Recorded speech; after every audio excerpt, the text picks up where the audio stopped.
Good morning, everybody. Yes, it is Sunday morning, and you know what that means. It's time for the PM and the AM. Mike's running a little bit late, but he'll be here. He'll be here to join the jacuzzi. I'm hoping he's got his shirt off. I meant pants. Yeah, I'm getting a little confused. I'm getting a little razzle dazzle. Yeah, and you want to know why, Al? And Al's here producing the show. Just in case you cared. Yeah. Well, listen, you want to know why I'm so excited, Mike, Al. Geez, because there's a guy named. So many men, so little time. Oh, you can have so much fun. Yeah. No, but there's a man named Johan Rojas. Johan. My man. Woo! If there is any bright future spots, I don't know, but the small sample size I had yesterday, my man making his major league debut, and man, did he make it in an impactful way, because yesterday in that first game, he makes an incredible catch off the wall, turns around, throws the deep. I mean, look, if my man Jalen Hurts needs a backup quarterback, yeah, Mr. Rojas, he'll be there waiting for him, because he throws out Mr. Han Sung Kim. He throws him out at first base. He's not slow either. No, he's a speedy guy, but he catches him out, and bang, there you go, making a play. And then last night he goes 3 for 4 with a couple ribbies. So I'm definitely like what I see from Mr. Rojas. But the most important factor of all yesterday is Frankenstein waking up. Frankenstein coming alive yesterday, and Kyle Schwarber hitting some bombs yesterday, driving the ball out the park as much as me, Matty B, Mike, Al. You've been the only one who's been on this Kyle Schwarber island. Yeah. And he comes up. I'm not ready to sell the farm on him. Yes. We've all pushed the panic button on this guy, but you haven't. And you know what? He comes up huge yesterday. Again, setting the tone for both games. You know what? If you want to go starting pitching, the Padres guys, but you want to go bullpen for bullpen, we got you there. And you saw that the minute Blake Snell left that first game, it was troubled water for your Padres, because the Padres got dinged up and wobbled. And then I don't know if that's even a word. Wobbled? Wobbled. I make my own English. Walloped and waffled. Yes. Yeah, walloped and waffled together. That's what happens when you get walloped and waffled at the same time. You get wobbled. And that's wobbled. Like my brand new. I always bring new English to the program. If that's what you want to call it. Yes.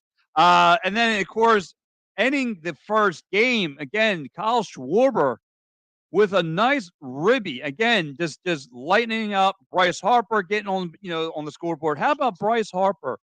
Since May 25th, he gets his home run, and that's got to feel good. And it's you can feel the electricity through the fan yesterday when they were chanting MVP already for Bryce Harper. Even though he's dealing with a lot of injuries, he didn't get the invite to the All-Star game, but however, he came up huge yesterday in both games. So, Al, I'm going to take it to you. What's your take on Bryce Harper? I mean, listen, a lot of things happened yesterday in the sense that kind of broke open the dams, hopefully. Hopefully that's what we're looking at. Couple defensive flubs that, you don't want to see, you don't want to happen. But other than that, you had Bryce Harper, like you said, he hits his home run, he gets that monkey off his back. He also hit a lot of other hits too. It wasn't just a home run. So he looked a lot more poised like that. Those I talked to you guys during our All-Star recap or whatever you want to call it. I said, so and actually I think I said it last show. I was with Mike. We were going back and forth. I said, I really don't want any of our guys going to the All-Star game. I just want our guys to go home, not think about baseball for 3 to 4 days, and just get some home cooking, hang out with the wifey and the kids, maybe see your friends and family, grab a beer with a buddy, like whatever it is you need to do that makes you feel better. Because and let's be honest, Friday night didn't make you feel like that helped. They look like, and there is a thing to be said where it gets you out of rhythm. I always said, I'm not comparing what I've done in the past athletically to any of these guys, but I hated bye weeks. I hated time off because it did throw me out of rhythm a little bit. So maybe they need that one game to get right, and maybe give Rob Thompson a little, because people were really roasting him, like, why are you using Christopher Sanchez when everybody had 4 days rest? Why are you using Christopher Sanchez? Why aren't you going with your big guns right away? maybe Rob Thompson thinking like, well, Christopher Sanchez has been doing pretty good, but at the same time, these guys might need a day to get right after being off for 4 days. Why should I throw a good pitcher out there and waste that outing if these guys can't get any offensive going?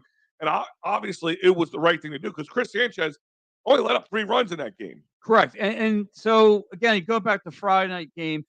They get waffled. They get banged up. And again, where they answered the bell yesterday, not just in one game, but in 2 games. And like you said, going back to Bryce Harper, just showing why he's one of the top players in this league. And again, just answering the bell when everyone had their doubts on him. He comes up huge with the tie up home run, and then again just driving in runs. Him, Kyle Schwarber. Schwarber looked really, really, really good yesterday. Again waking up Frankenstein. He did, and he 2 deliveries, especially that second game. He had a monstrous home run where he goes second deck. I mean, that one spoke volumes. So again, I liked what I saw from Kyle Schwarber. Really, really coming alive yesterday. His bats were on time. Again, whether he was getting walks, where he was, just getting some ribbies. However, Kyle Schwarber came up huge, and so Nick Castellanos. Oh no, actually, Nick Castellanos has been the only struggle so far. 1 for 15 in this series so far. But Mike, I'm going to kick this to you. What's your take on yesterday's games? The bats came alive after, really, I thought it was a pretty decent. Hold on. First of all, before we get started, you do have your shirt. You have shorts on. I didn't take a quick look. Dude, Mendoza line. Oh, look, already. The gobbler line. The gobbler line. Because me and now we're talking about this is like a nice jacuzzi. Don't want me in that. Don't want me into this conversation. There goes my floating banana. Yeah. There goes another 6 viewers. But no, I like the response. I mean, I didn't think Christopher Sanchez pitched bad on Friday night. It was more of our bats. Our bats were kind of cold until about the 8th inning. Right. Then it was just like, oh, wait a minute, guys. Yeah, we can play baseball. We can play baseball again. We're allowed. But I like the response. Yes. To me, it's, that age-old quote from the Rocky movie, it's not how hard you get hit. It's, you got to keep moving forward. And, the Phillies got punched. That's how winning's done. Right. Well, hey, listen, they got punched in the mouth on Friday. Yes. And they didn't like the taste of getting punched in the mouth. So they swung back yesterday. And, 15 runs in 2 games. I'll take that. And on top of it, the one thing that really, all right, we talked about the Harper thing. Check mark. I always talk about my check marks. I like that. Kyle Schwarber, 2 games in a row. He was hitting. He had no real defensive flubs. And he also hit 2 home runs that were game changers in both. So he didn't just hit 2 home runs when they're up 19 points already. He was hitting in the clutch moment.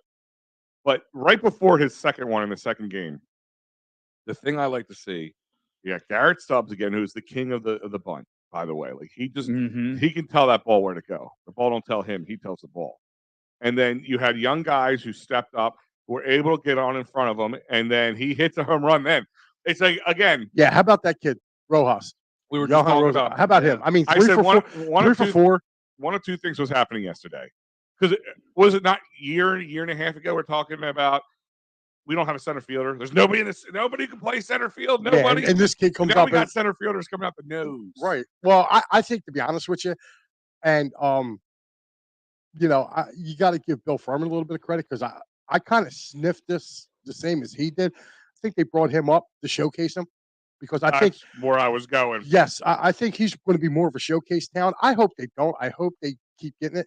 There's our boy Sully checking in.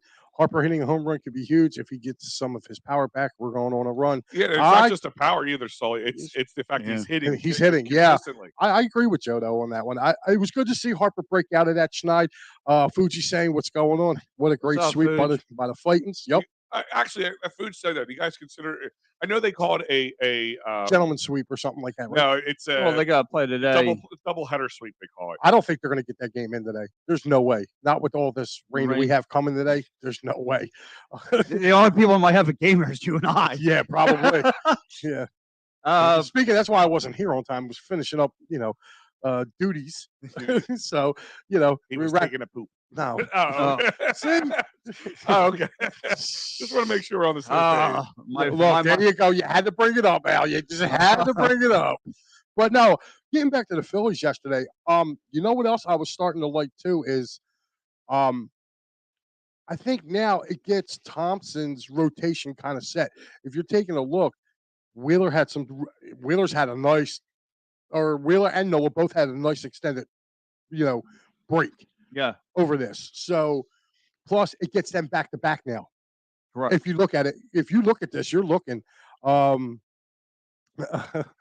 like you're going to live and die on this hill, man. Howard A Schwab, lot of people are. It's not Yeah. just Mike. 89 It's not and just still- Mike. And here's my thing with this is it's again it's kind of a catch-22. And I brought this up last year. I said in current baseball, unless you have a pitcher who's just mowing guys down, you going 1, 2, 3, 1, 2, 3, 1, 2, 3. The leadoff being in the leadoff is not as important after the first. Yeah, this time. isn't Ricky Henderson's baseball. But Mike maybe yesterday shows Tomper and the rest of the Phillies organization that what happens when you let guys hit in front of them, and that's what happened with was it Stubbs and Rojas. Rojas were able to get on base, and then that bomb he hit. And by the way, it wasn't even a bomb. That thing hit off the middle of the bat, and it only went to the first row because anybody else has a bloop out or a bloop single or just a single and out because he That was the first home run, right? That was the 3-run home Oh, run. what was the one that he hit that just like went onto the concourse? Yeah, that was the second game. That was the second game, right? Second game, he rocked. Yeah, that one took off. And what's up with Craig Campbell trying to catch Harper's home run ball with a bare hand? Yeah, like come on, dude, you got a glove for a reason. Yeah. Use it. Like, come on.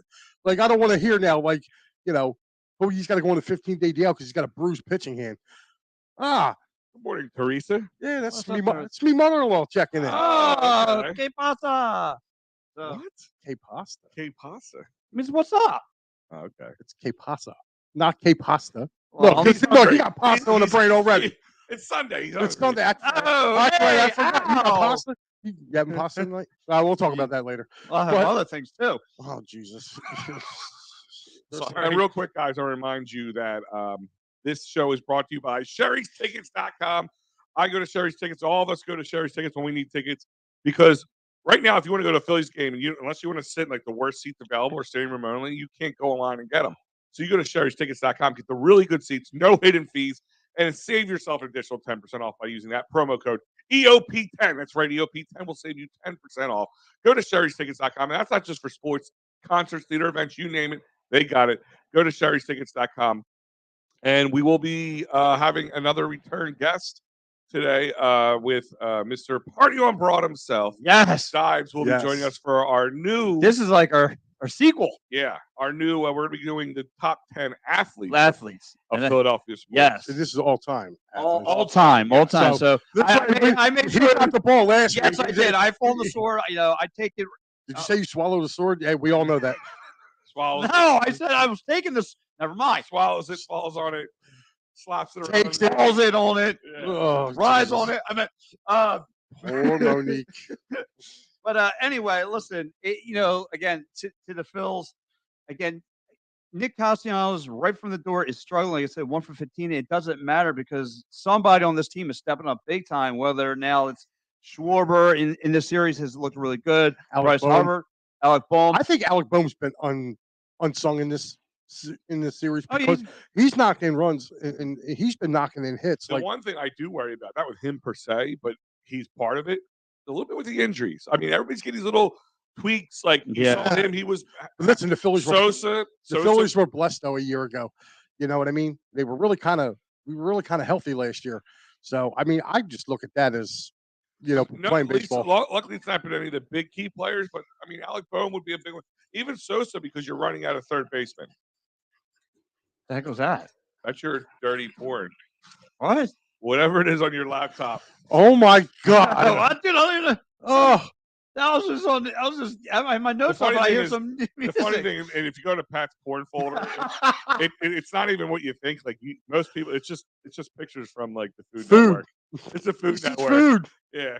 And other. Yeah, I mean, me doing weird things with food. So, Mike, quick question because Mike put something up. So the leadoff guy is striking out 200 times. All I hear is a notoriously slow starter. I wouldn't be ragging on Schwarber if he was batting 4, 5, or 6 in the lineup. Yeah, you would. Number one, anybody batting a sub 200, you're gonna We're rag gonna on. rag on. I don't care if Especially if he's in the fourth hole. I mean, you know what I mean? yeah. How many cleanup guys are hitting below 200? Right. So I mean, even 5-hole guys. Now 5-hole might be better for him because you see better pitches in the 5 and the 6 hole, and I agree with him. I would love for him to. Why don't they put him down there for a month? I don't know, and I think it is just his mentality. Yeah. He does better in this cleanoff spot. But here's the thing, though, too. Like, and a lot of people, like, he is what he is. Like, I think he's like a 230 hitter lifetime. well, Like, he's not I going to always bat tell people 300. maybe why I don't brag on him as much is because I think if you guys remember Ryan Howard. That's what I'm Now, saying. granted, he wasn't hitting sub Leadoff. 200 or leadoff. I admit that, but he was an all or nothing kind of guy. You remember when they put Jason Worth as the leadoff guy? Yeah. Charlie Manuel did that. Mhm. And look how, and he was a notorious 5-hole hitter. They put him up to try to get, to spark their lineup or whatever. I believe it was 09. They did that. Mhm. And, he failed miserably at it. It takes a certain thing for you to go up there and be It's like a comfortable. closer mentality. You have to have a mentality for it. Yeah, I mean, Look, so I get Mike's point. Mike on YouTube. I get it. He's your leadoff guy. You want to see more production. I but get he does walk. He does get on base. He does. He gets on base. So he does the job of a leadoff hitter. He's just not singling and hitting doubles. He's not Jimmy Rollins. And I get, he does lead the league in strikeouts. I get all that, but again, when the guy is on, Al, you said it best in the recap. When the guy is on, he's on, and he set the tone of the game yesterday. Him, Harper, Stott, Rojas. I mean, even Turner's starting to hit. I mean, I wish his defense would get a little better, and his base running bumpers wouldn't stop. I mean, come on, dude, you're making $300 million. You got to literally get your head out of your butt when you're on the bases. Yeah.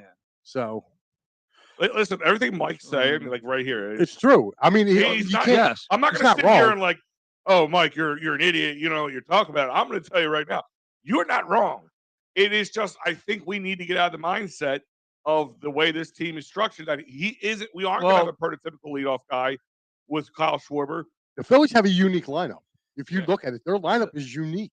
So we're going to have Dives join us in a little bit, but Mike, real fast before we have Dives on, I just want to take what's your major takeaway from yesterday from between the two games? Taking 2 games. Now, listen, this isn't the same San Diego team that we saw in the postseason a year ago. They still have a formidable lineup. They have They do. Anytime you have a guy, Hugh Darvish, and I thought the Phillies, I think it was kind of when he goes against them, it's always the right time for them. Like they're always coming off of a layoff or something. If you remember last year, it was the same thing. Yeah. But when he has to pitch on a regular, I guess his regular rotation or whatever, and there's no layoff for the Phillies kind of get the Darvish. But I liked what I've seen so far in this series. Their bats are coming alive. Hitting season's been upon us, and I think they're only going to get better. But I like the kid Rojas. I really do. And Fuji, I was just about to get to that. Yeah. I think it's kind of both. I think it's kind of both too Pache because got injured and here's the thing. Moniak is hurt again for the Angels. Everybody's on his, but yeah, they're kind of look how good Moniak's. Well, he was doing decent there, but again, I think he did okay. But I think, and Buster Olney, if you were listening, Buster Olney thinks that the Phillies are in on the top 3 free agents, which are or potential for trades. Yeah. He thinks they're very in on Ohtani, which if you get Ohtani here and you put him with Nola and Wheeler, that's a game changer right there. But this is the guy who I want to get, and I want to see the Phillies try to get him. Well, and that's Nolan Arenado. Well, I would love to see Arenado in this lineup too. But look, real fast, we got our man Dives on, and we will touch back on this at the end of this segment here.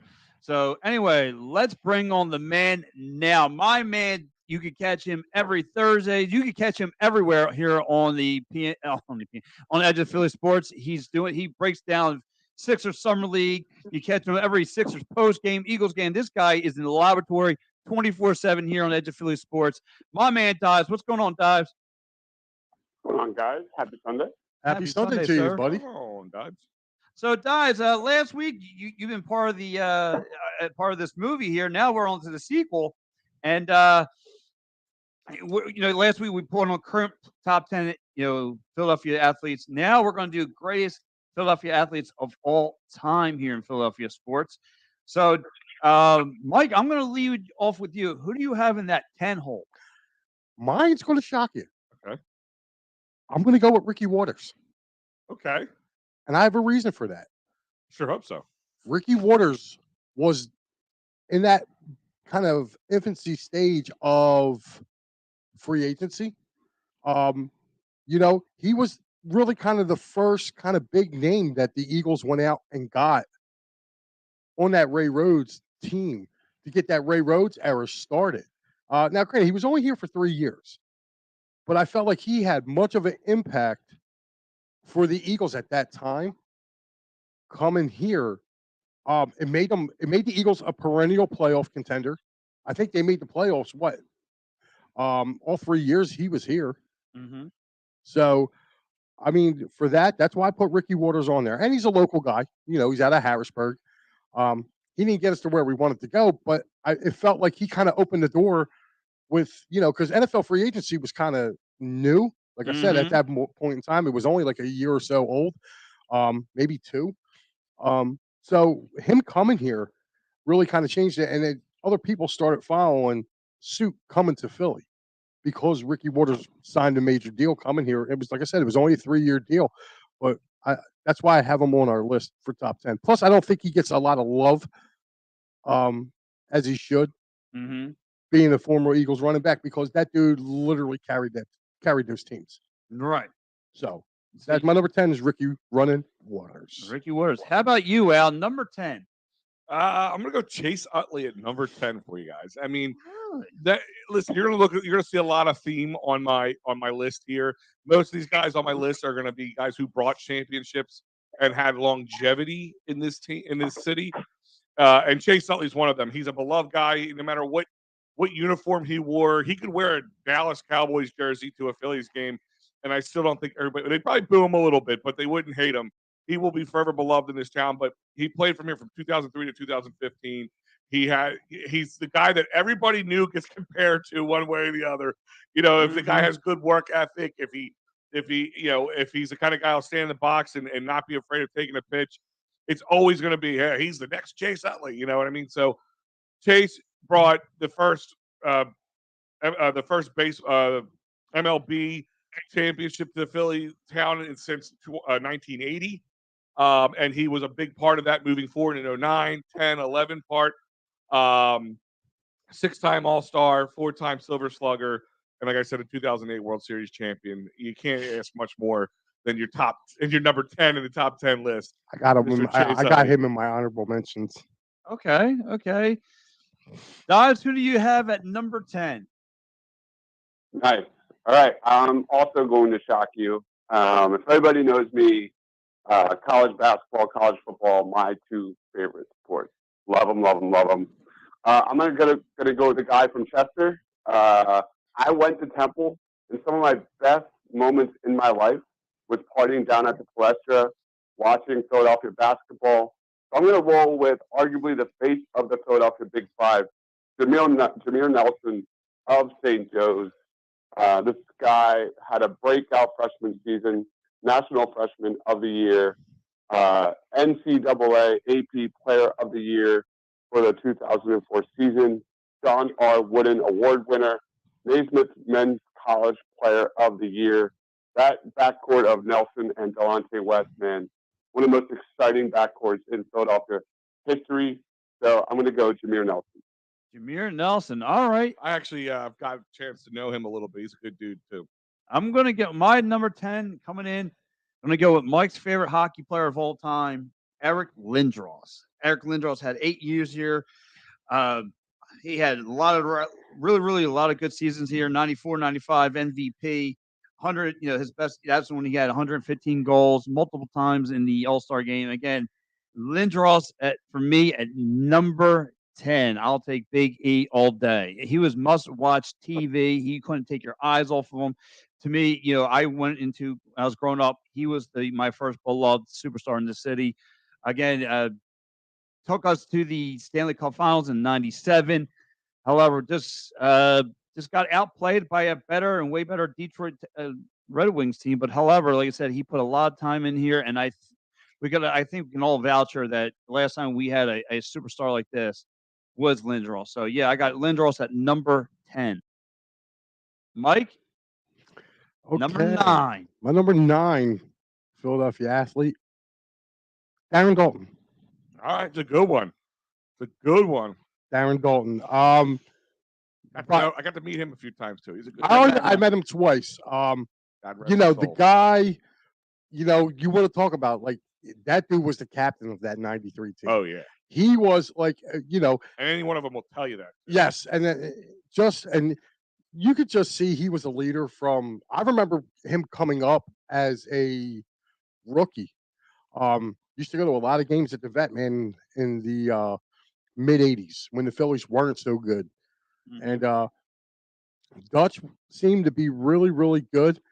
And you just knew he was going to be a great player. And he was, man. Like I said, he was every bit.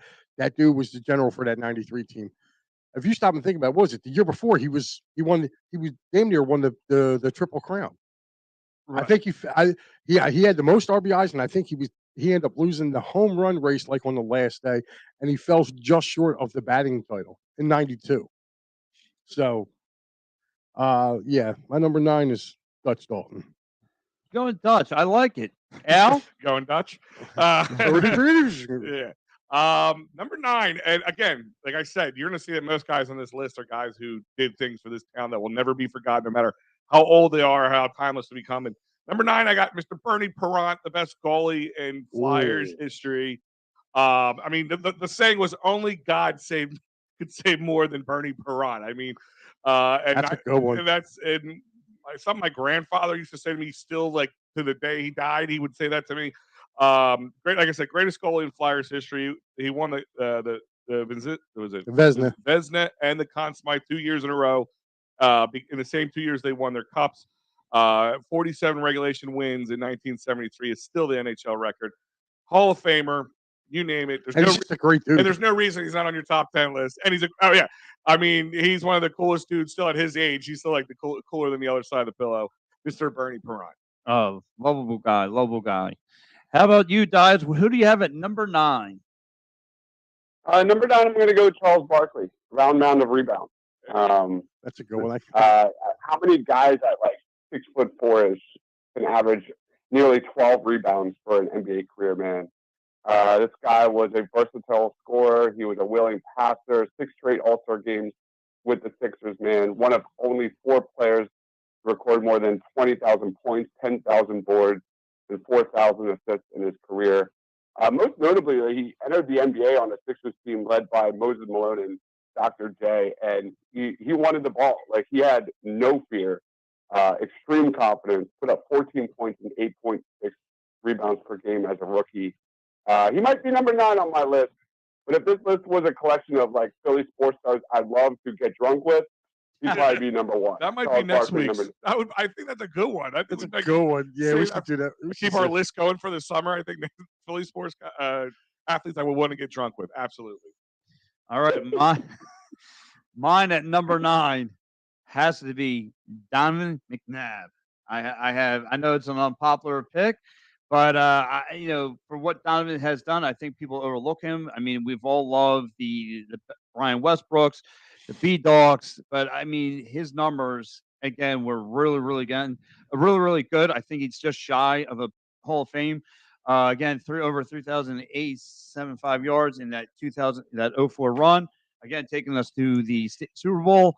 Again, I have Mr. Don McNabb really high, ranked up there.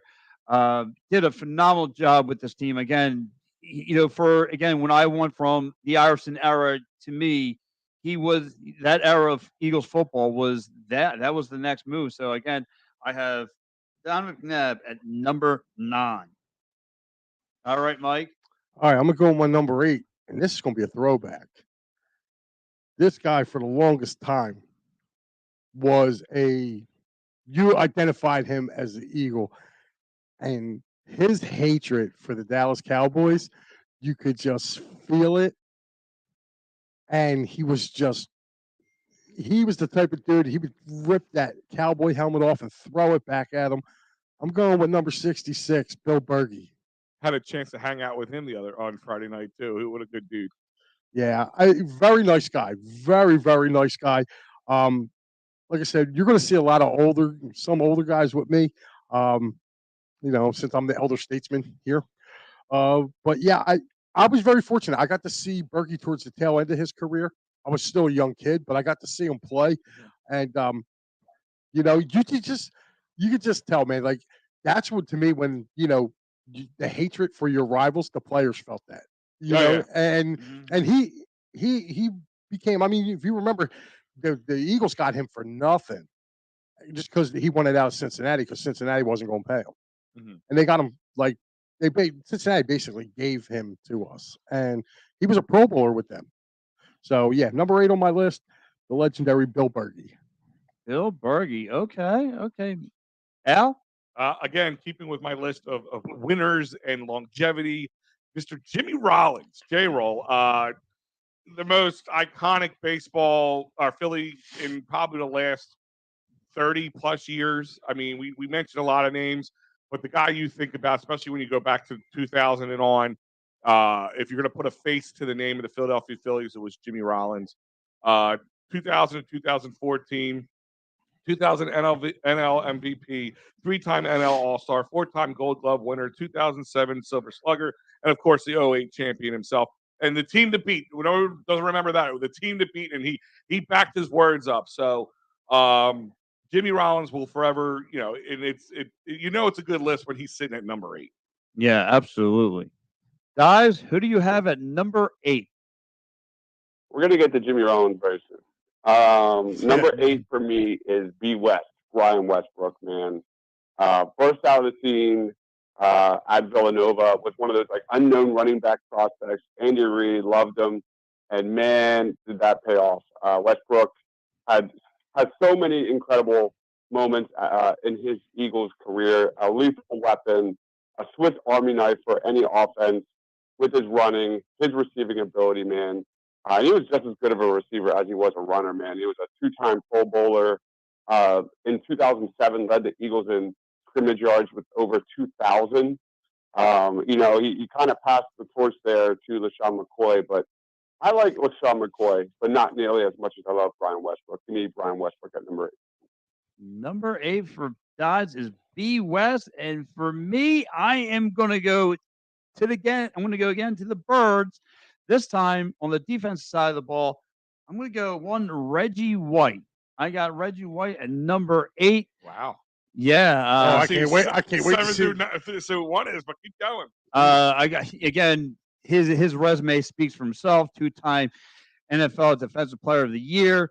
8-time first-time All Pro. 13-time Pro Bowler.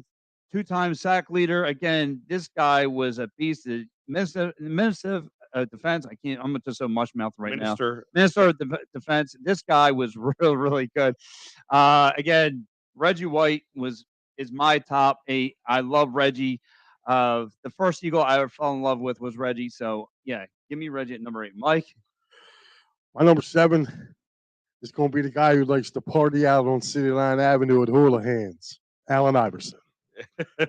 Allen Iverson, AI. The reason I got Iverson here, he would have been higher on my list if he would have brought one home, but he was a game changer.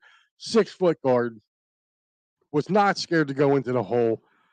I mean, this dude, literally that 2001 team, he carried on his back to get there. And for that, and you know what?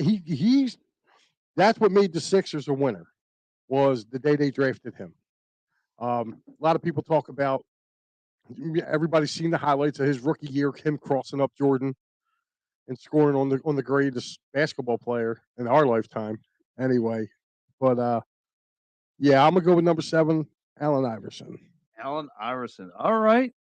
Here we go. Al, what do you have at number 7? Number 7, and people are going to look at me a little weird on this one. And the reason I have him up this high on my list when most people probably wouldn't is because he didn't spend as much time as a Philly, as a Sixer. But you can't not have him on your top athlete list as Mr. Wilt Chamberlain. What the guy, I mean, he's a Philadelphia native. I mean, he was from the area. It's not just a guy who played for Philly.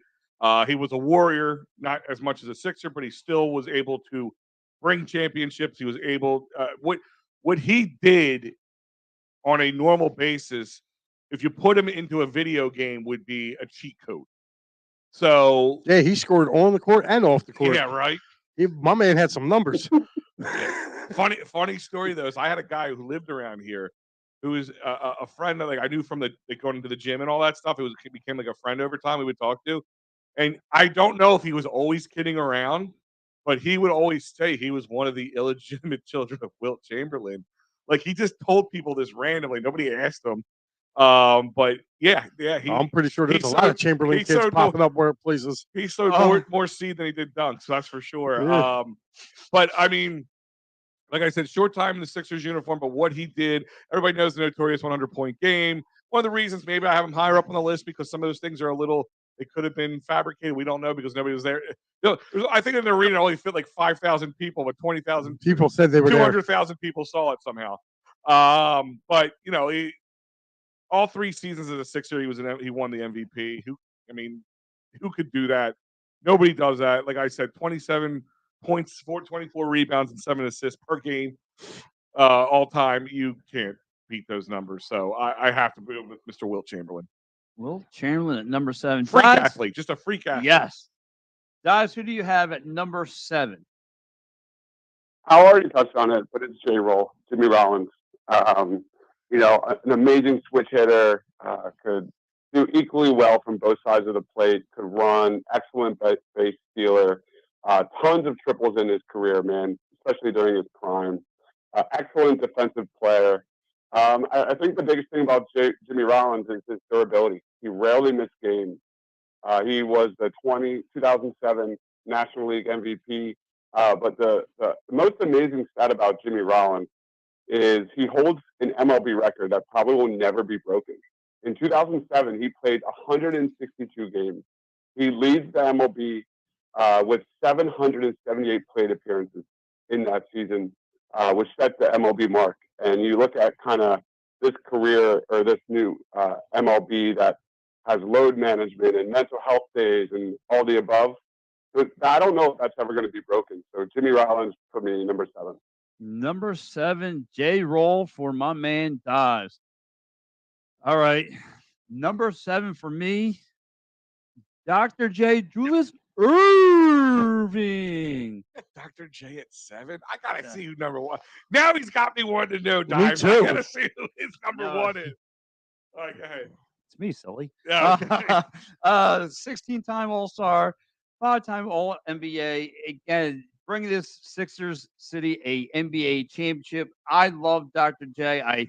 For my time, but man, he was really what the stories my dad has been telling me. Just amazing. You want to talk about must-watch TV in the 80s. Dr. J did it for you. Again, he carried this team to a championship. Again, before my time, but yeah, I heard the city went nuts, and Dr. J around here can just walk on water then, and probably still can now. So again, Dr. J for me at number 7. Mike, who do you have at number 6? I have the ultimate weapon at number 6, Randall Cunningham. You got Cunningham at 6. Randall Cunningham. Scramble Randall. Rocket Randall. He's back scrambling. And I'll tell you what, the quarterbacks we see now, he was, as what we say in the wrestling business, he was the forefather. He laid the groundwork. He paved the road that these other cats are now on.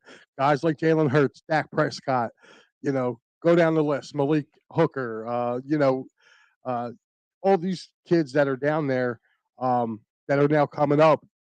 Randall was the first guy, man. Randall was the first. Him and Warren Moon. Warren Moon didn't scramble as much as Randall did. But Randall Cunningham could literally flick his wrist and throw a ball 75, 80 yards. Sure.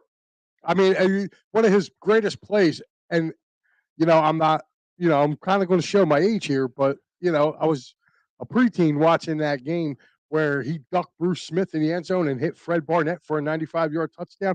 I saw that game live. The Eagles ended up losing that game. They lost 24-23. They lost that game. A lot of people don't realize that. A lot of people think they won that game. They lost that game. But you saw that on a daily basis or a weekly basis. I mean, with Randall Cunningham, there's so many great highlights. Him getting hit by Carl Banks and bouncing up and hitting Jimmy Giles on Monday on the Eagles' first Monday night game in 8 years. That happened against the Giants. Another one a couple of years later, he lands on his head in the end zone. Like this dude, he was an MVP candidate. Like this dude, I think he won an MVP too, if I believe right. He won the MVP and then he got hurt.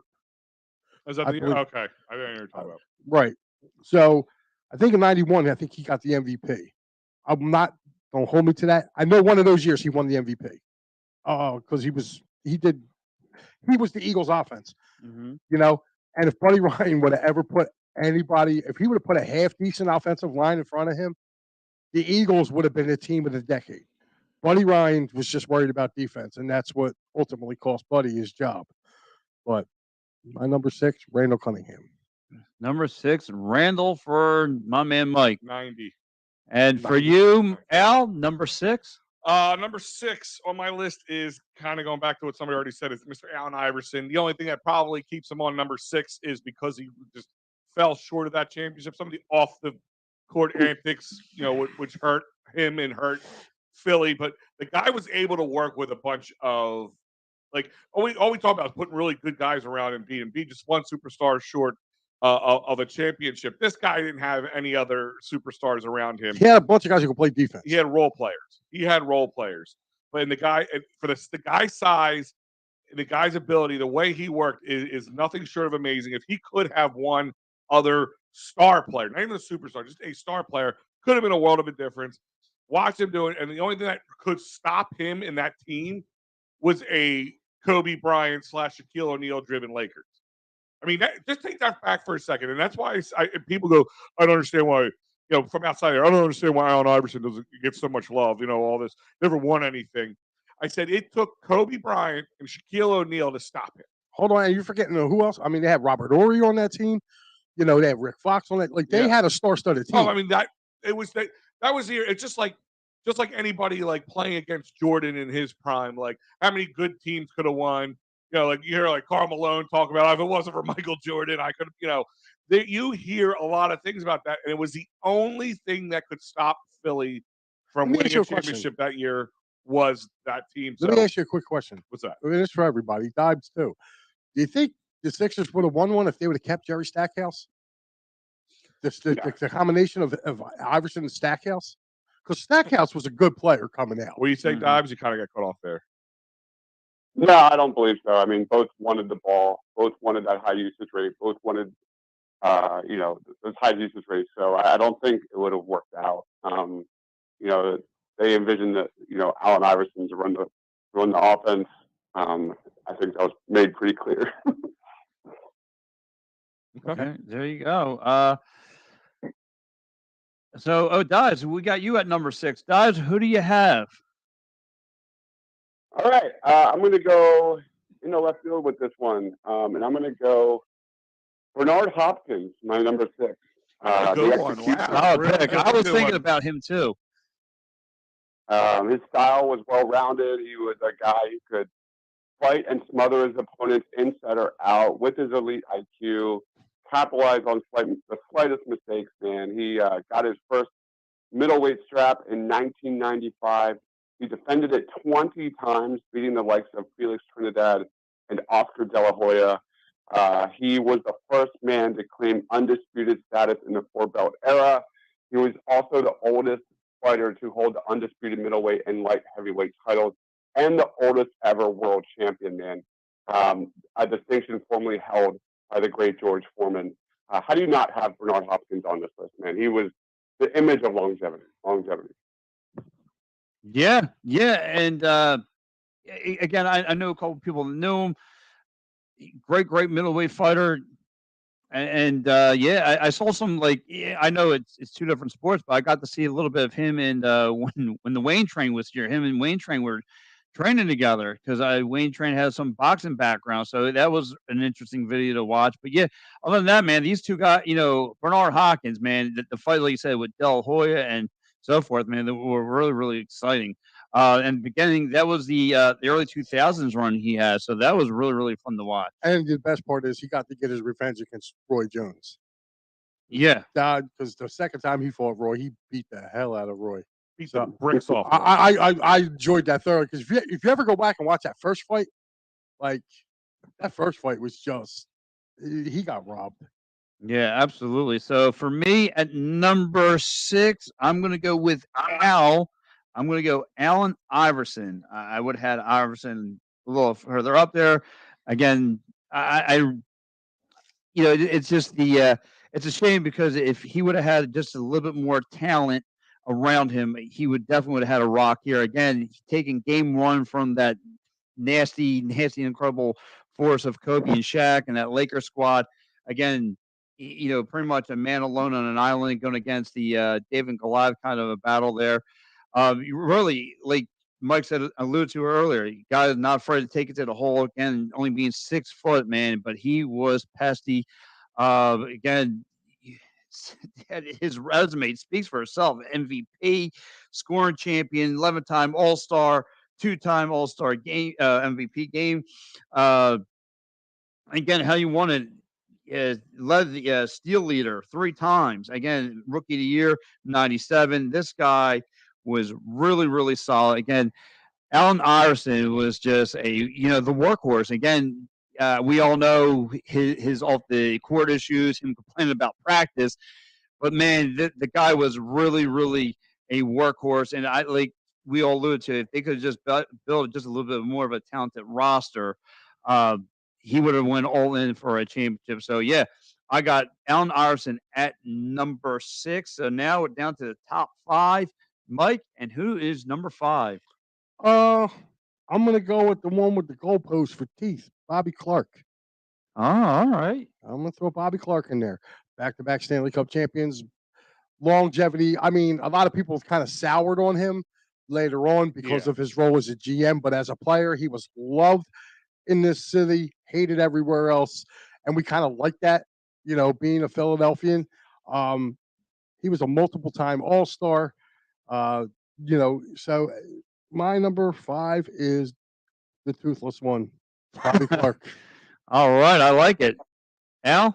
Number 5, Mr. Reggie White. I know he's already mentioned, but you don't think about Eagles history, Eagles defense, the grit of Philadelphia Eagles without thinking about Reggie White. I mean, the man was a just destructive force. I don't care if you're 2 years old right now, or if you're 40 years old, or if you're 80 years old.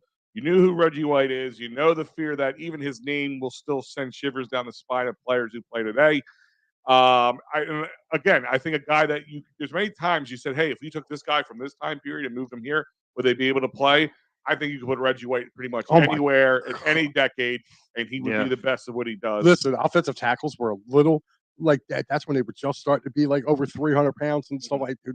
Reggie would grab them and throw them. I got him a little higher. He's coming up on my list, but all right. And he's like I said, he's one of the few guys that I have on here who did not bring Philly a championship, but for what he could do, if he brought Philly a championship, he'd probably be fighting for my number 1 spot. You know what I mean? So Norman Brayman, thanks. Yeah. So did he die yet? Did he die? I don't know. Oh, he should be. But that would be my number. My number 5. I don't wish death on people, but that dude, he was bad. Him and a lot of people said that about him. All right, there you go, Dives. Who do you have at number 5? He's already mentioned, but Chase Utley, 6-time All-Star, 4-time Silver Slugger Award winner, had 3 top 10 finishes in MVP voting. This guy was just a playoff performer, man. 7 doubles, 1 triple, 10 homers, and 25 RBIs in 46 playoff games, man. Just dominant. And when I think of Chase Utley, for me personally, I think of none other than destroying the souls of the New York Mets fans. He played 194 games against the Mets in his 16-season career. Hit 287, 39 home runs, 46 doubles, 4 triples, and almost 120 RBIs. Yeah, I got to go Chase Utley for killing the Mets for the majority of his career, and really kind of giving them some of the most painful modern Mets memories ever. Chase Utley, number 5. And you know what? And for even to this date, even past his career, past his prime, that Mets right field corner will forever be known as Utley. I mean, and I even in the funny thing is Mets fans call it that. So yeah, that's a really good point, Dives, that you put out there. That he will forever, no matter how good the Mets are and how bad the Phillies are, that will always live in their souls. Oh, and another thing too with Utley, 5 home runs in the World Series against the Yankees, tied the record. Only other person to ever do it was Reggie Jackson. So I mean, that 2009 postseason, as bad as it went for the Phillies, he was a bright spot. I mean, he carried that team. Yeah. I mean, man, like I said, it's taking me back memories, man.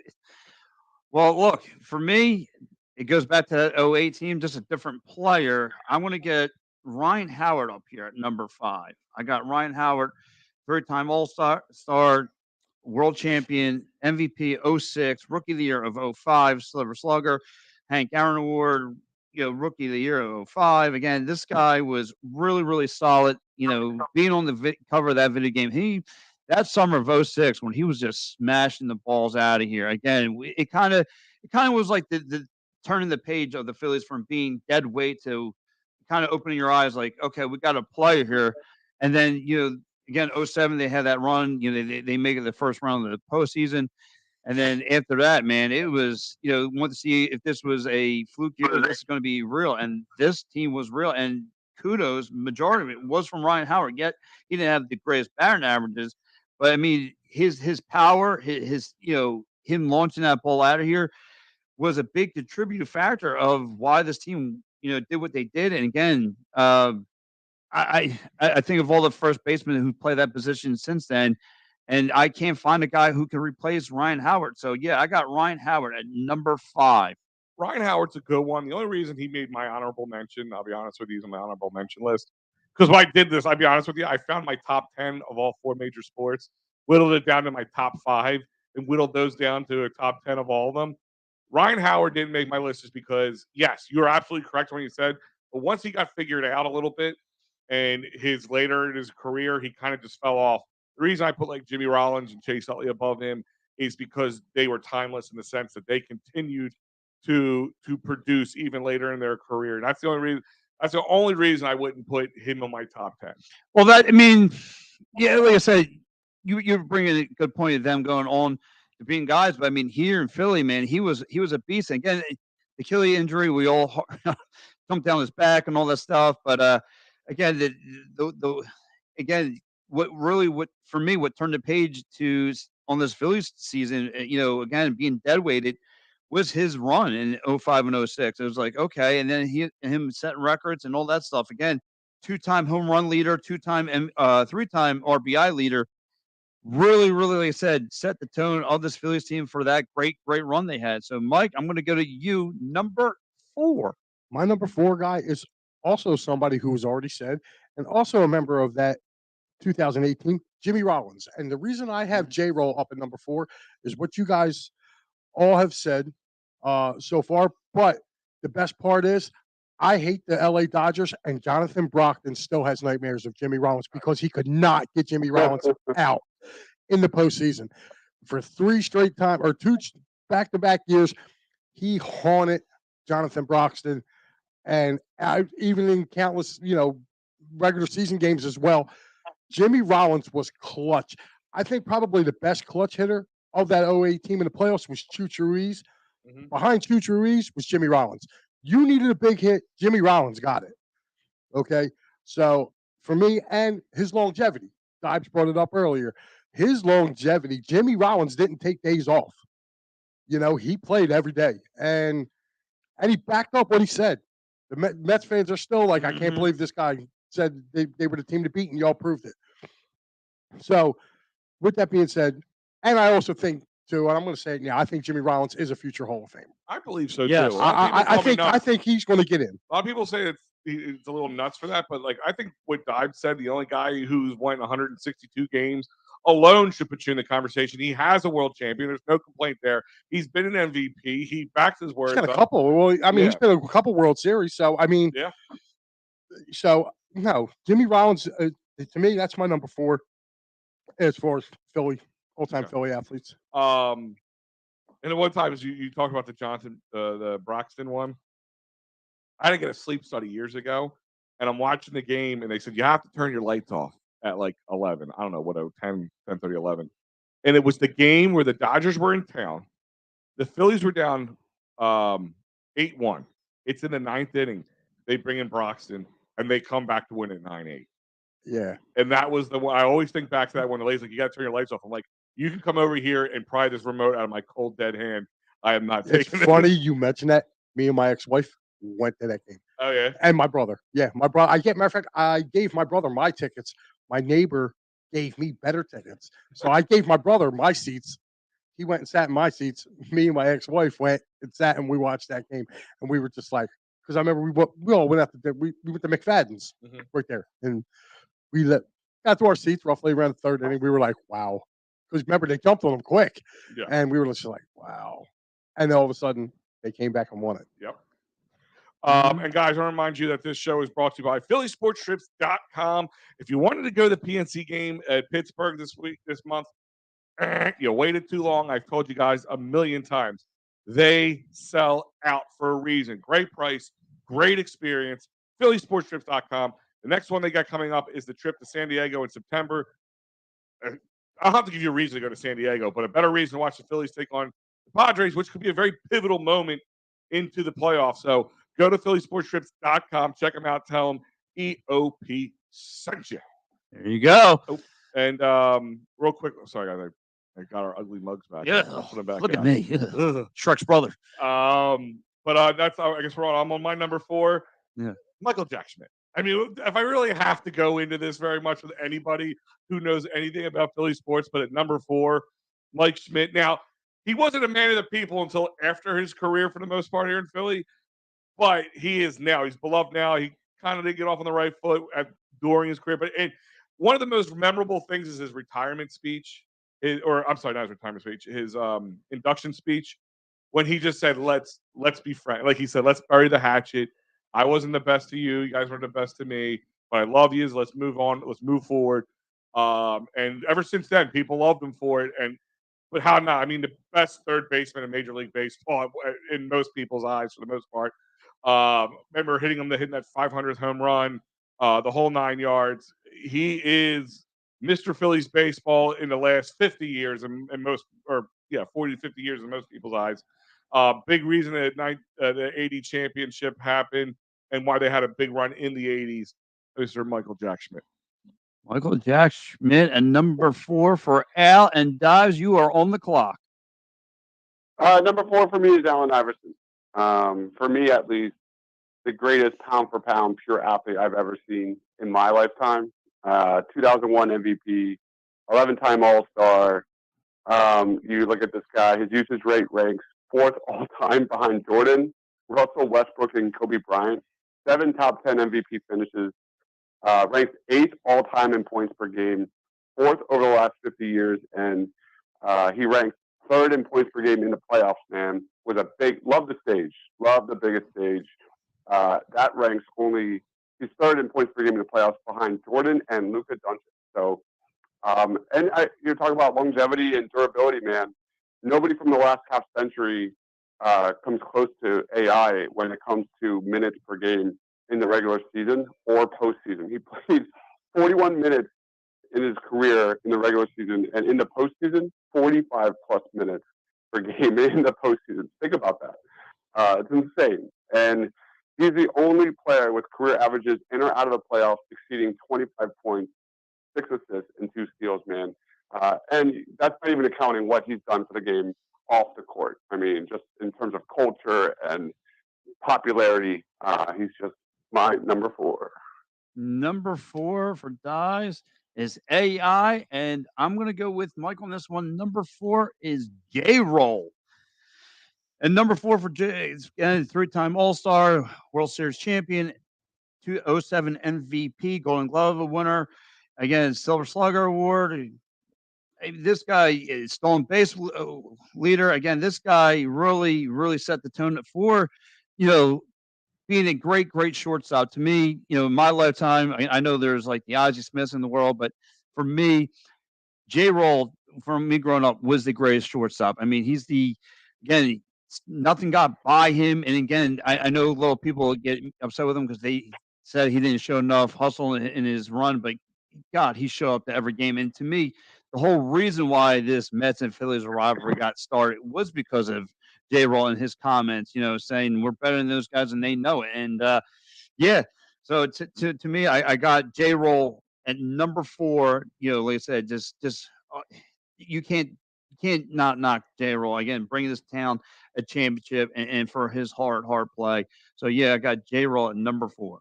So Mike, number 3, top 3 now. Dr. J, Julius Irving. All right. Good one. And the reason I have Dr. J at number 3 is because I'm a little older than both of you. I'm sorry, all 3 is. I'm a little older than you guys, so I got the chance to see Doc play. And dude, he was Air Jordan before Air Jordan. Okay, Doc was the guy who could stay up in the air and do incredible things. His rivalry with Larry Bird was just second to none. Also with Magic Johnson. If you take a look at it, I mean, yeah, it all culminated when the Sixers got Moses Malone in '83. But if you look at it, in '77, Doc came up short against Bill Walton and the Blazers. In '80, they came up short against the Lakers in Magic's first year. So, to me, Doc was the glue that held held that team together. And again, multiple time All Star. I believe he was a couple times MVP of the league. So, I mean, for me, there's no more like to me when you think of the Sixers now. There's 2 names. Okay, yes, for the younger generation, it's Allen Iverson, but for the older guys like me, it's Dr. J. Dr. J is the 76ers. So that's why I got him at number 3 on my list. All right. Al, you're on the board. Number 3, Mr. Brian Dawkins. He's probably one of the guys without the championship in Philadelphia, high up on the list here because he's Brian friggin' Dawkins. The way that man could flick a switch on the field, being one of the most easygoing, nicest people to the most feared man on the field. How do you say that? He played safety for the Eagles from 96 to 2008. There hasn't been another player on the team like him, especially in the defensive area. He was the Eagles franchise leader in games in 183 for a non-kicker. Tied for most interceptions for 34 in franchise history. Only one of 6 NFL players record at least 30 interceptions and 20 sacks in a career. He was in Hall of Famer for the Eagles in 2012 and ultimately 2018 NFL Hall of Famer.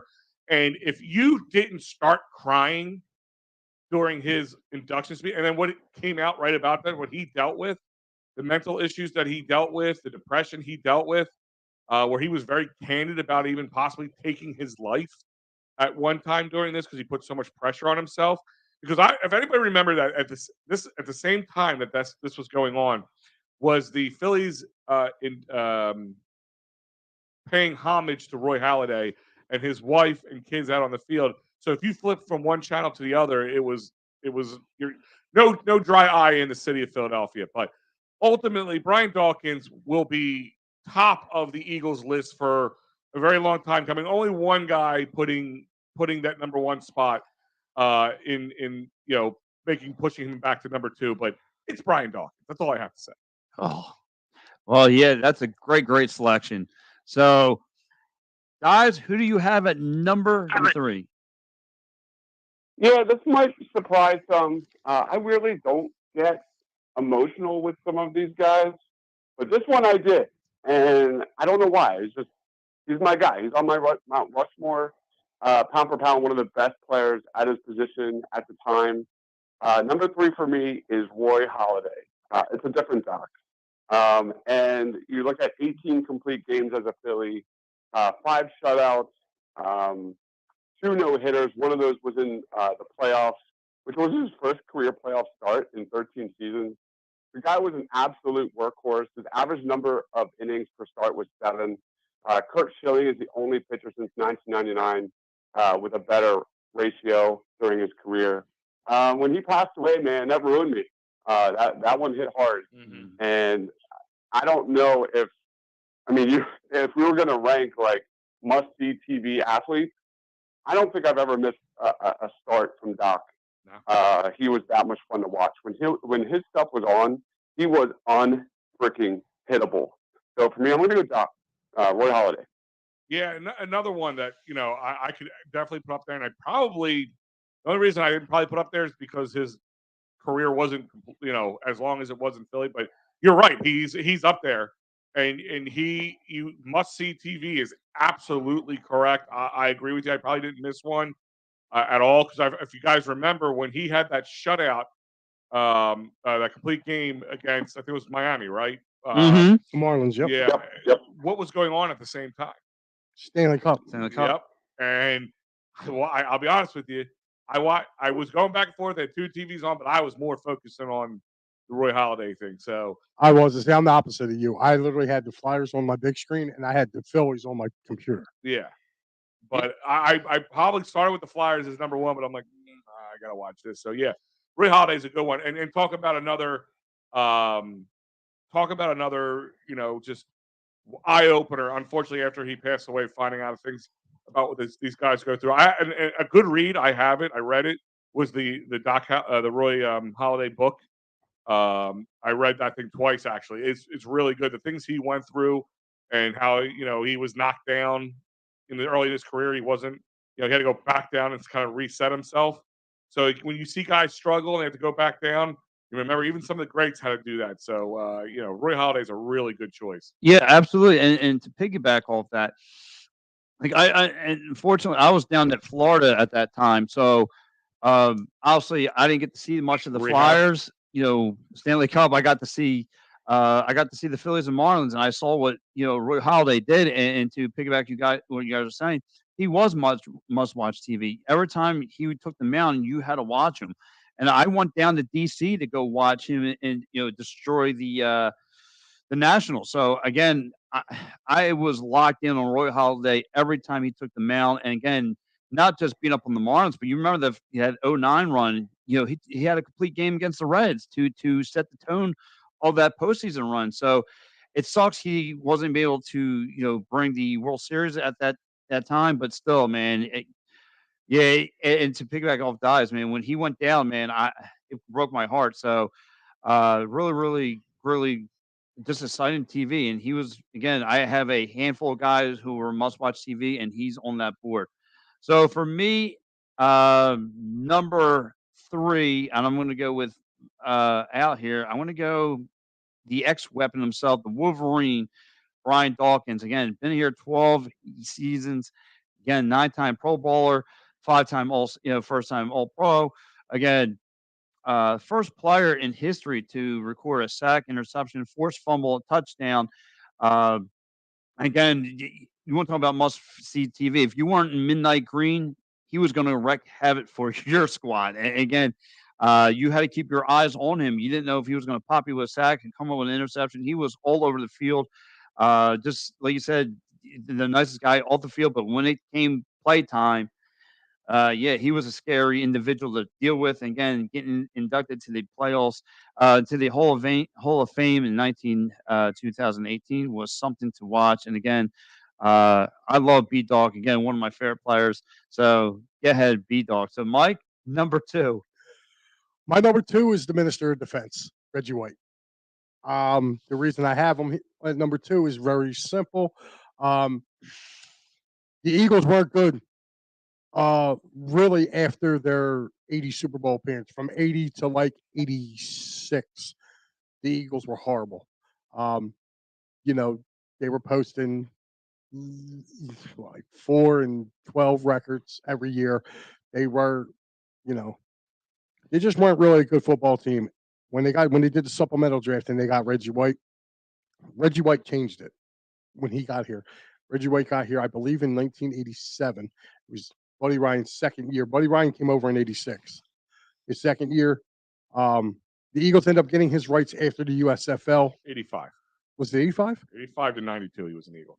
85. Oh, I thought he came over. Oh, no. That's nope, wrong person. All right. So that's what it was. He got here before Buddy. That's what it was. He was here before Buddy. But again, between 80 and 85, they were horrible. Those Marion Campbell years were bad. And he was the only bright spot. Like, people were buying tickets to go watch this guy play. Oh, yeah. And he anchored probably. I don't care about the 2000 Ravens. To me, that 91 Eagles defense, I put them right up there with the 85 Bears.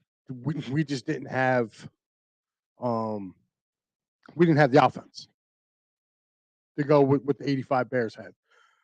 But as far as defensively, I think the Eagles defense, that 91 Eagles defense, which was anchored by Reggie, is probably right there. If the 85 Bears is there, then they're number one. The 91 Eagles are 1A or 1B. Sure. You know what I'm saying? So, and Reggie White couldn't be stopped.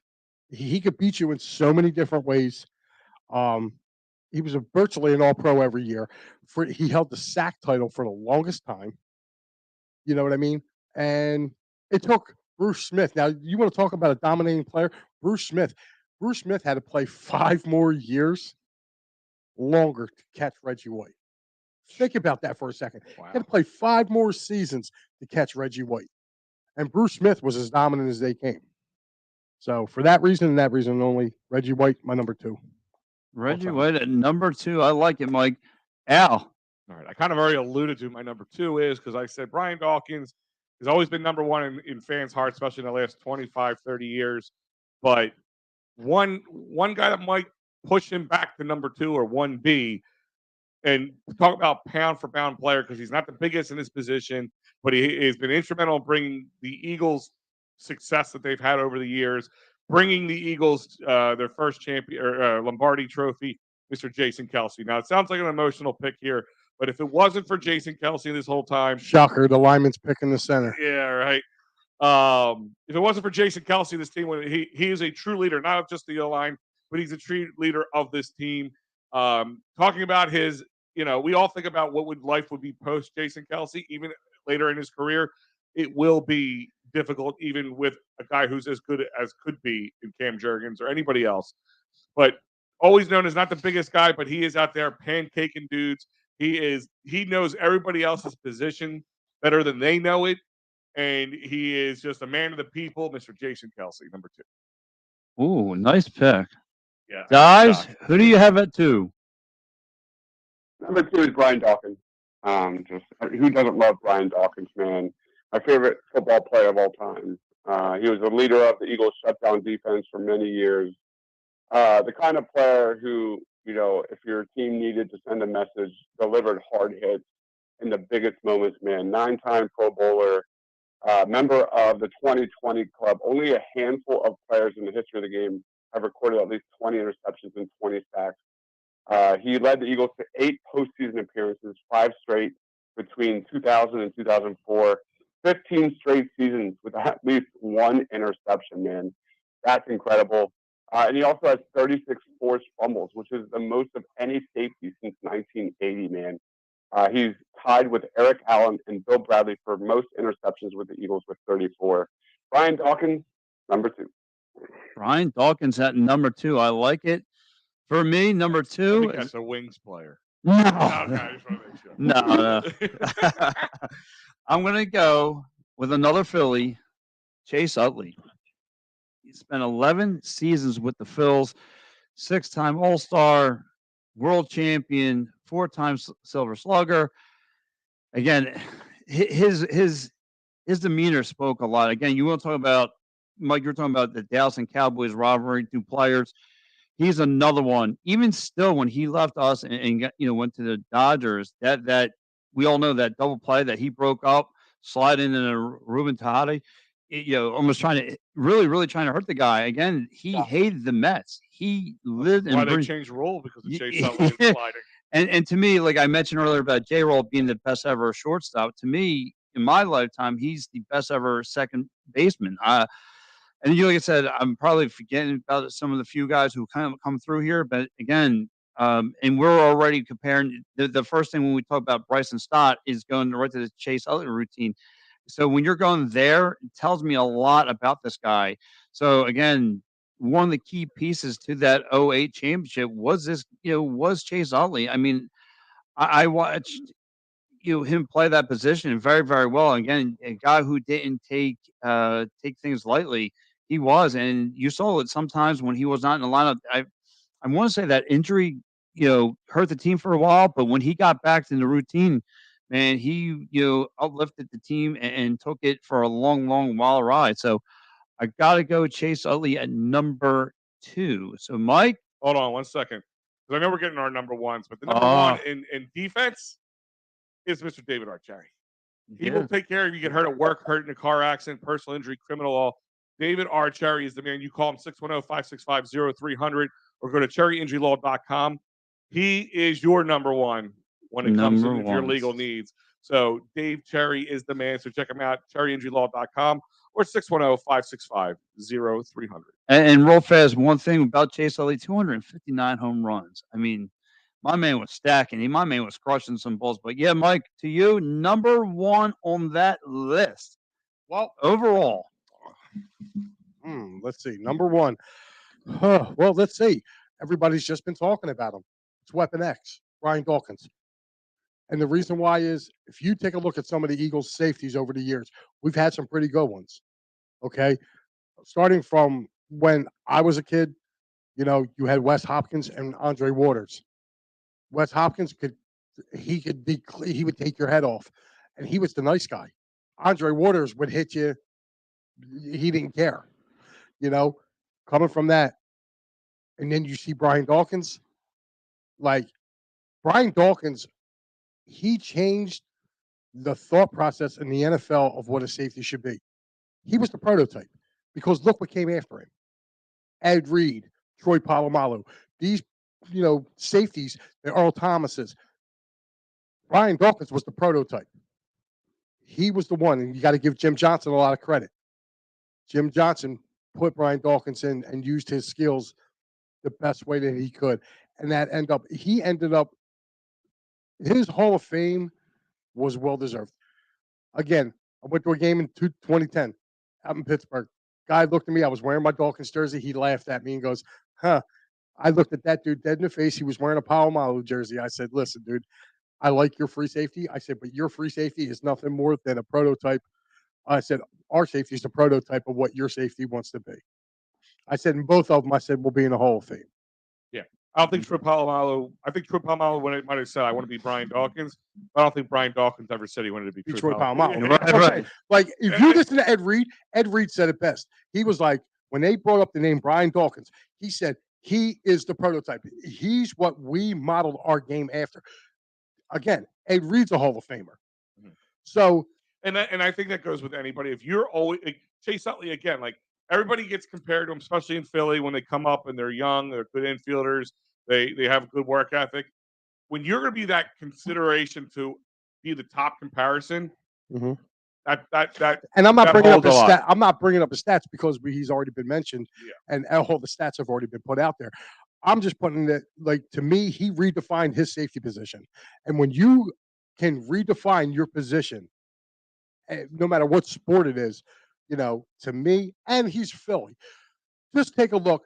His retirement, the night that he came out on that Sunday Night Football, when he came out that tunnel, one last time, doing the Eagle, doing that Weapon X crawl that he did, that stadium was electric.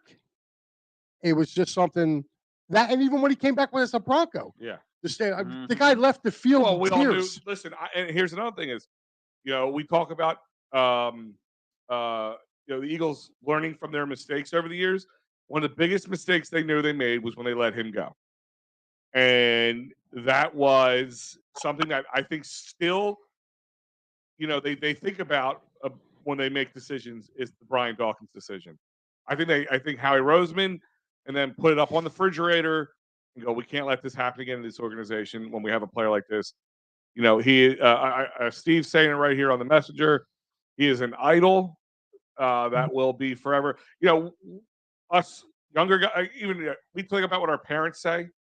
We think about talking about guys like I really didn't get much time to watch Reggie play because the times he was here. By the time he left, I was 6 years old, so I really didn't get much time to enjoy him. So my kid will be feeling about Brian Dawkins what I feel about Reggie White. Yes, And that's so. And trust me, believe there is a spot outside the link where his statue will go up. Sure, absolutely. Mm-hmm. And you can't say that about Eric. That's why I have him at number one. You know, there's certain guys like I have some honorable mentions, which we'll talk Same. about when we're done here. But you know, to me, like I said, he redefined the position.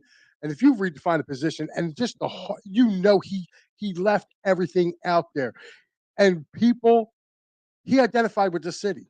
When they didn't play good and they stunk, he didn't sugarcoat it. He would come out and say it. You know, so Brian B-Dog, even though he wasn't from here, he became one of us. And that's why I got him at number guys one. that we love that were never Philly guys to begin with. So Yeah. All right, I guess I'm gonna go my number one. And the two hardest spots for me to pick were number 10 and 1 through 3. Like I've flipped them around a lot. Yeah. But number one's been mentioned, and I think the reason he has to be number one is Dr. J. And the reason he's there is he's here 11 years. He's an all-star every year. Even at the worst part of his career, his most down point, guys that are getting paid $40 million a year would kill for at 16.8 points, 4.4 rebounds, 3.2 assists, and a 47% shooting percentage. That's his worst year stats. So Dr. J, again, until the Sixers win something again, he's kind of like the Flyers living off the 70s. You know, the Sixers are going to live off the 80s until then. But I think he's timeless. You don't have to be a Philly fan to know how important Dr. J was to basketball in general. You know who Dr. J is. I don't care where you're from, who you are, casual fan, big fan, doesn't matter. Dr. J. Wow. Okay. Dr. J for Al at number uno. I like it. Guys, who do you have? No surprise, Dr. J, number one for me. Arguably the greatest of his generation with his athleticism and insane hops, man. His agility and winning mentality was as elite as it gets. Won nearly 70% of the games he's played in. And he's also one of the most underrated defenders, too, that no one really ever talks about.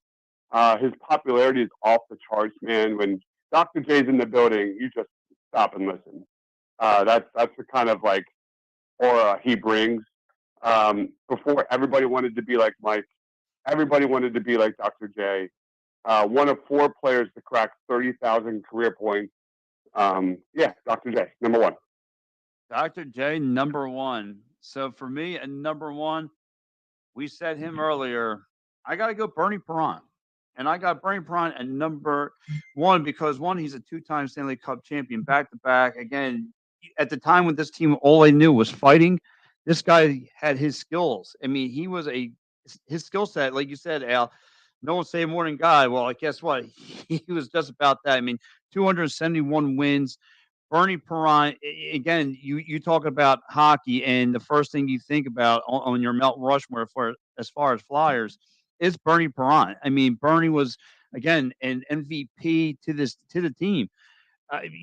Nothing really got by this guy. And again, you talk about Dr. J and, thinking about Sixers. Well, this guy here, Bernie, he can walk anywhere. And not too many people think about Flyers. When we think about Flyers, you think Bernie Perron. And again, you're talking about somebody who doesn't have to buy a drink for the rest of his life. That's one of them. So for me, Bernie Perron at number one, again, back-to-back Stanley Cup champion, 271 wins.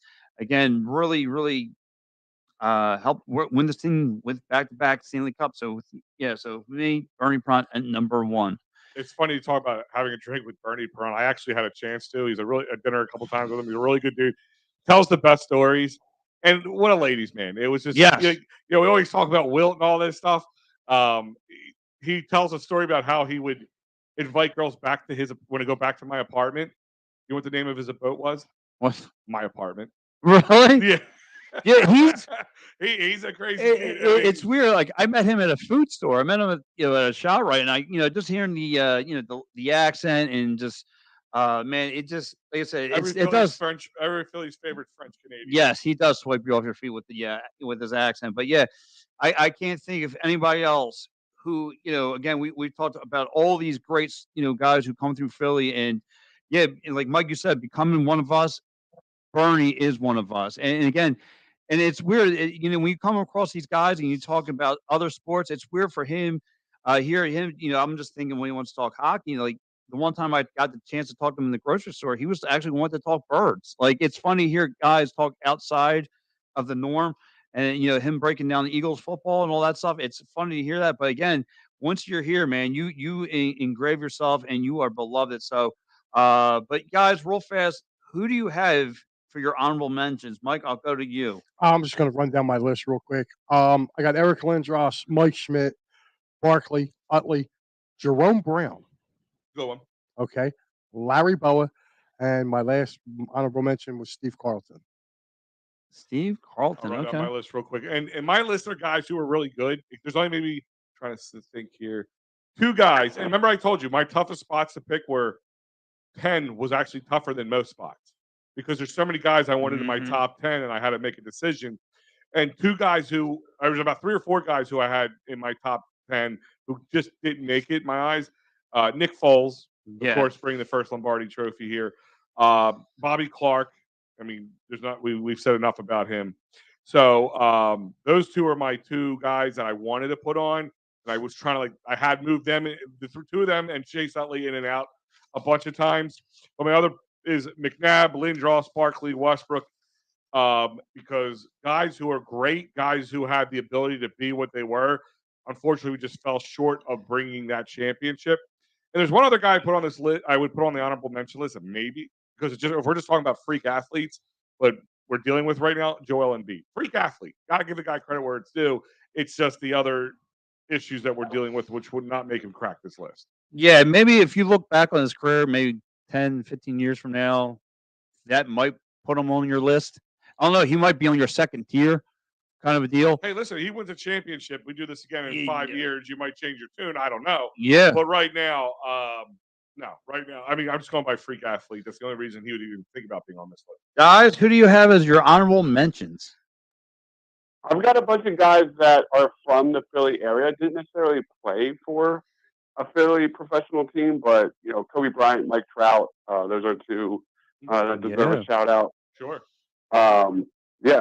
Jamie Moyer. He's from 40 minutes outside of Philadelphia, man. Yep. Talk about longevity. His 5-pitch tools, like his ability to just keep hitters off balance.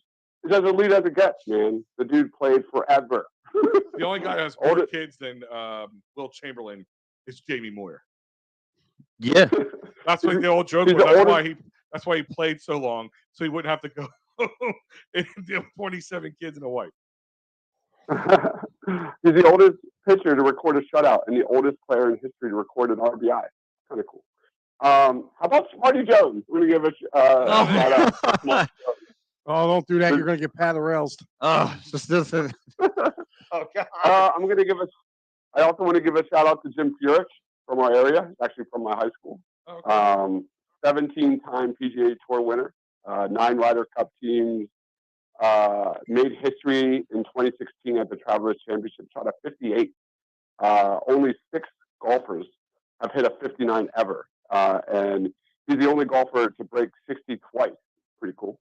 He'll be in the Hall of Fame. And then another guy that I'm projecting, but I think he's going to be arguably the next T.O. in the NFL. He's from Philly, and that is Marvin Harrison Jr. Plays for Ohio State.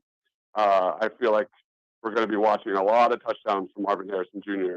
for the next 10, 20 years. I think we have another list. We're going to do a list every week, but I think especially in the summertime when things are a little slower, we should maybe do a top 5 list of guys, great athletes from Philly who never played in Philly. That'd be a good one. Yeah. And then a top 5 list of the coolest Philadelphia sports icons I would want to have a drink with, hang out with one night. Or have A sleepover? Yeah, well, all right. Dude. Drink with. Oh, I'm sorry. I think that would be a good one. Maybe we could do just like so we don't still become the list show, but Yeah. I mean, Why not? I mean, what else is there to talk about other than the Phillies? Yeah. Right. I mean, well, great. in 2 weeks, in 2 weeks, you're in gonna 2 weeks we'll Well, be talking yeah. birds, but Oh. I mean, right now, oh, sorry, Pat. the but- Eagles, Pat. The Eagles. Oh, okay. Well, listen. Dude, pull up your pants. Oh, what's up?